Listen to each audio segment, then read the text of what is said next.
Ndugu zangu, uwekezaji wa serikali katika mradi huu wa ujenzi wa matanki ya kupokea mafuta ni hatua ya kimkakati katika kuimarisha nafasi ya Tanzania kama kitovu cha biashara au biashara na uwekezaji wa kikanda na kimataifa.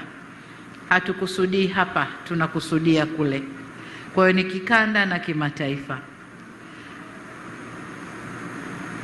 Vile vile ni uthibitisho kuwa kama taifa tumeamua kujiandaa kutumia kikamilifu jiografia ya nchi yetu kama lengo kuu au lango kuu la kuhudumia nchi zisizo na bahari au nchi zilizounganishwa na nchi zenye malango ya bahari.